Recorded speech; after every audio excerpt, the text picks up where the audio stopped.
हमने गलत का साथ दिया तो फिर जिंदगी न रह करके जिंद रह जाएगी। क्या रह जाएगी? जिंद रह जाएगी, जिंद। अब जिंद जानते हो किसे कहते हैं? जिंद तो जिंद ही होता है।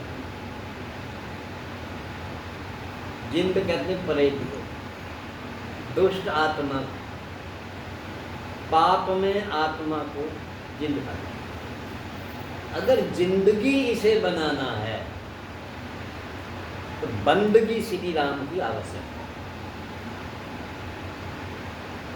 प्रभु का नमन आवश्यक है, राम कथा क्या है? प्रभु के चरित्र का गुणगान, प्रभु के चरित्र का गुणगान कथा है। 3 साधन है। एक साधन है श्रवण, एक है कीर्तन, एक है मनन। श्रवण में हम स्वयं को मौन करते हैं, स्वयं को मौन पर ले जाते हैं, साइलेंट पर ले जाते हैं, और हम अच्छे वचनों को सुनते हैं।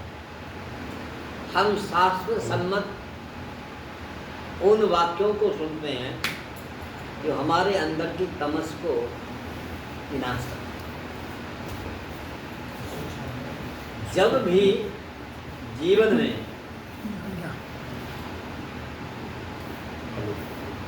विपत्ति आती है, परेशानी आती है, हम ईश्वर को स्मरण करते हैं, और जब आपत्ति नहीं होती हम ईश्वर का स्मरण बंद कर देते हैं।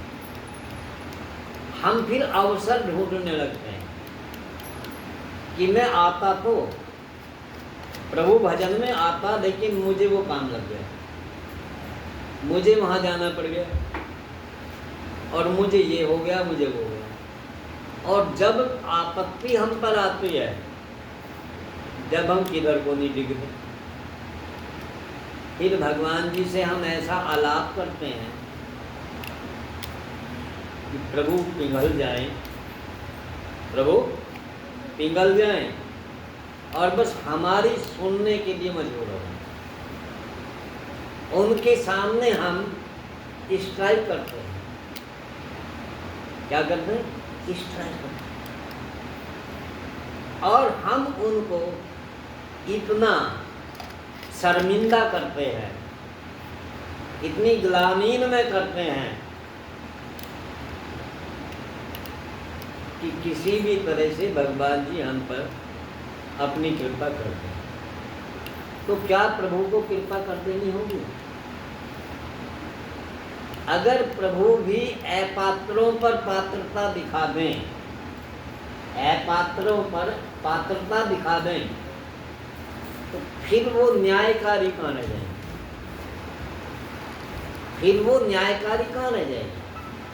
तो इसीलिए प्रभु ने 3 साधन दिए कि श्रवण, कीर्तन और मनन, कि मेरा नाम गुणगान अपने कानों से सुनो, अपने मुखारबिंद से मेरे नाम की महिमा को गाओ, कीर्तन करो, और स्वयं का मनन करो। स्वयं का मनन रोज करो, प्रतिदिन करो, कि अब मेरी मानसिकता अब कैसी है। सुबह करो, शाम को फिर करो, ये जांच करो सुबह से शाम तक मैंने किन किन ऐसे कर्मों को किया जो नहीं करना था, और कौन से ऐसे कर्म रह गए जो मुझे अवश्य करने थे। सुबह और शाम की यही पूजा है, सुबह और शाम की यही पूजा है कि प्रातः काल हम ये संकल्प लें कि प्रभु आपकी आज्ञा में कार्य करूँगा, आपकी आज्ञा में कार्य करूँगा, और मेरी अब कार्य की श्री गणेश है जो आपके नाम से आरंभ होगी, ये पूजा। और शाम को हमारे कार्यों की इति होती है, विधान होता है, इसके बाद शयन होता है, आराम। काम पर से जाने से पहले हम प्रभु को शाम को कहें कि प्रभु कोशिश की है कि आपकी आज्ञा का पालन करूं, मन से, वचन से और कर्म से कोई खोटा कर्म करने का प्रयास नहीं किया है, और फिर भी यदि अज्ञानता से हो गया है तो उससे भागूंगा नहीं, उसका सतत परिणाम भोगने के लिए मैं आपके सामने उपस्थित हूँ।